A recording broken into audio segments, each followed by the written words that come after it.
Vi bliver enormt provokeret af, at vi ikke bliver stillet lige i Danmark, selvom at det er politisk mål og ambition, at alle i Danmark skal have adgang til det samme. Det er jo nogle gange præmissen, når man har en markedsdrevet konkurrence, jamen så vil alle som udgangspunkt vælge at konkurrere de samme steder. De steder, hvor at investeringsniveauet er lav, og hvor at potentialet er højst, der vælger alle at lægge deres penge. Og der valgte vi så i virkeligheden bare at vende det på hovedet. Så sige, jamen hvorfor vælge det samme som alle de andre?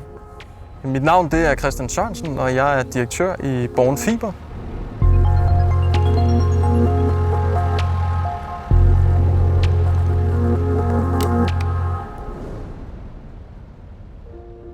Vores valg af Bornholm kan virke en lille smule vanvittigt, fordi hvis man kigger på, hvad koster det at etablere infrastruktur på Bornholm, jamen så er det dyrere end alle andre steder i Danmark.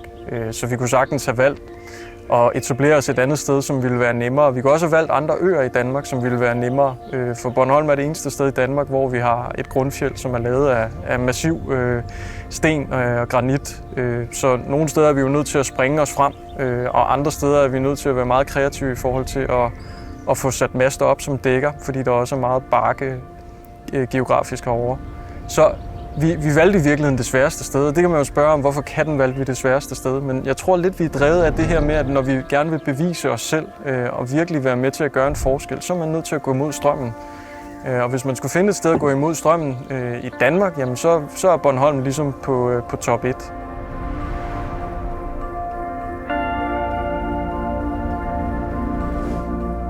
Bornholm har jo altid kæmpet for at have deres ret til at være en del af samfundet.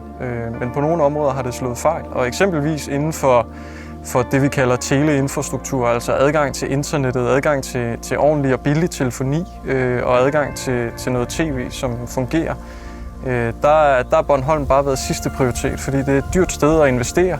Så vi valgte Bornholm, fordi vi havde lyst til at bevise, at vores idé kunne være med til at forandre et samfund.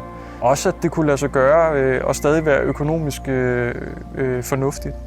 Og det kan vi jo se, at det kan være. Også selvom at det er en meget langvarig investering, så tror vi på, at det er den rigtige investering at gøre.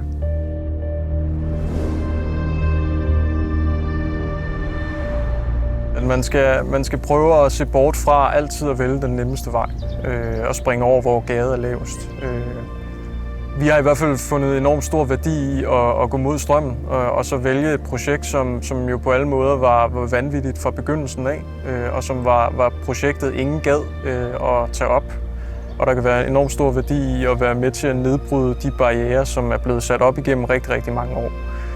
Og så tage chancen, altså så sige, jamen Bornholm har lige så stort behov som resten af Danmark, så hvorfor skal man ikke gå ind og være med til at påvirke en positiv udvikling?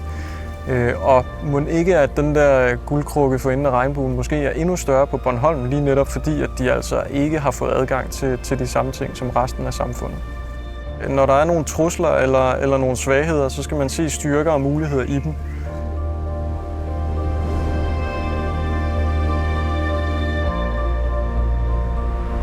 Vi kan jo se, at det forandrer folks liv. Det kan godt være, at det er på et meget lavpraktisk måde, men det er med til at fjerne nogle bekymringer for, om er vi nu bosat et sted, hvor vi ikke bliver hægtet af det digitale samfund. Vi føler, at hvis vi laver en succes på Bornholm og ligesom kan være med til at ændre en retning eller drive et projekt fremad, så vil vi nok have det nemmere ved at gøre det andre steder også. Vi vil gerne være med til at finde andre huller i Danmark, andre sorte pletter på kortet, hvor at samfundet også er blevet koblet af.